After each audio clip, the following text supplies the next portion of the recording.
Namaskara and welcome to this very special conversation. Today I have the privilege to talk to my guru Shrima and explore about the upcoming festival Ugadi. Namaste Shrima. Namaste, Ishan. I know your mind is overwhelming with a lot of questions. You want to know about this festival.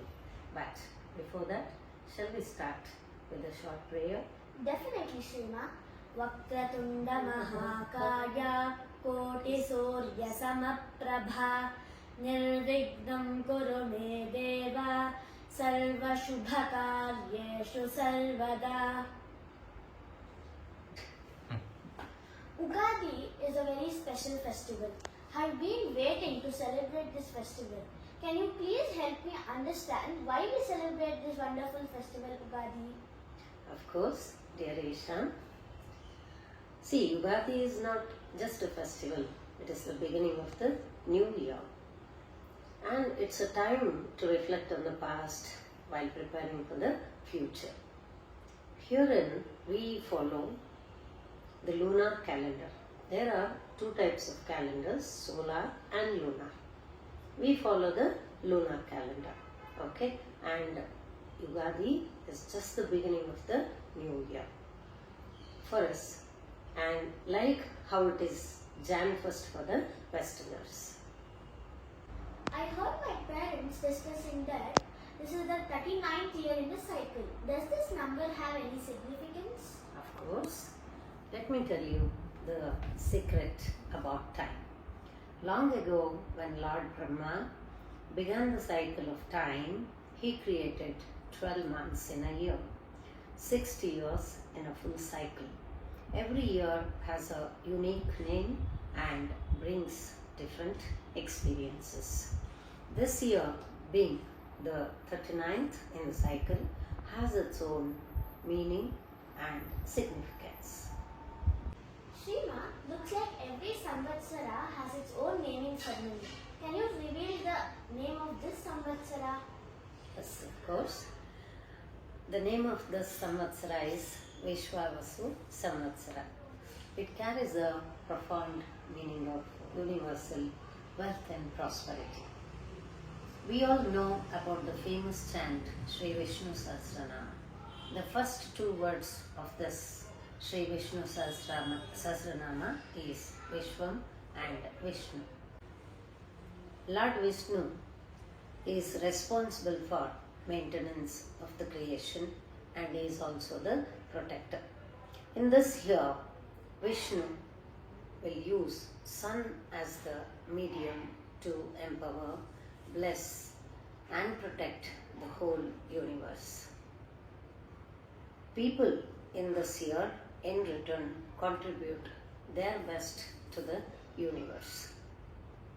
This Samvatsara is believed to bless all of us with spiritual upliftment, prosperity and inner peace. Shrima, we are aware of the months from January till December. But my grandmother tells Jyeshta, Vaishakha, Shravana. Which one is correct?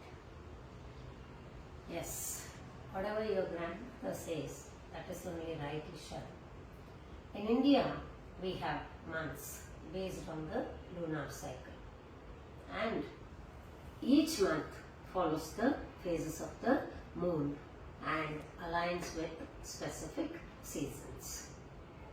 Chaitra, Vaishakha, Jyeshta, Ashada, Shravana, Bhadrapada, Ashvaja, Kartika, Margashira, Pushya, Magha and Phalguna. These are the 12 masas. The months are lunar based, starting from the new moon to full moon. And one more thing, each month has two pakshas, that is fortnights. Shukla Paksha, waxing moon, Krishna Paksha, waning moon. The seasons, the ritus, change every 2 months in alignment with other masas. Shrima, my father listens to the Panchanga on every Ugadi. What is it and why is it so important? Such a relevant question, Isha. Yes, it is called Panchanga Shravana. Panchanga is like a weather forecast, but not just for the climate, for our lives too. It tells us about planetary movements, good and bad times, and how to prepare for the year ahead. Even the kings and warriors followed Panchanga to plan the battles, celebrations, and the major decisions. It helps us understand when to begin something new or when to be cautious. Shrima, in our Bhagavad Gita class, you mentioned about the auspicious days. Can you please shed some light on that so that the audience who are watching the video can take advantage? Yes, certainly. In the Hindu calendar, there are certain highly auspicious moments, which we call it as Shubha Muhurtas, in the year, where any new beginnings, spiritual practices, or charitable acts yield maximum benefits.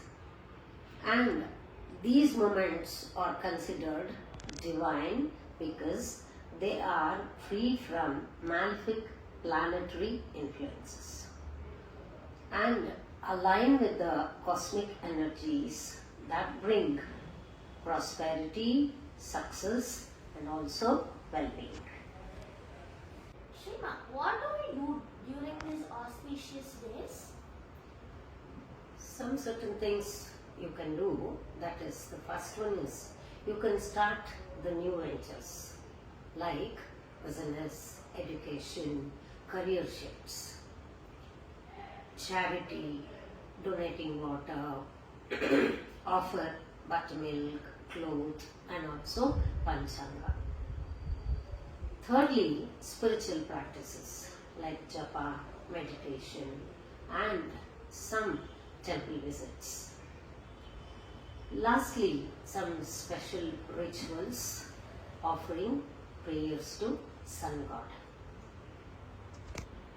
Thank you for this very valuable and wise information, Shrima. Until now, Ugadi was just about getting up, wearing new clothes and having special food. But from now on, I think I can celebrate Ugadi in a more spiritual and a meaningful way. Thank you. Thank you, Ishan. Same from me. For you gave me an opportunity to share this wisdom, which is so very useful.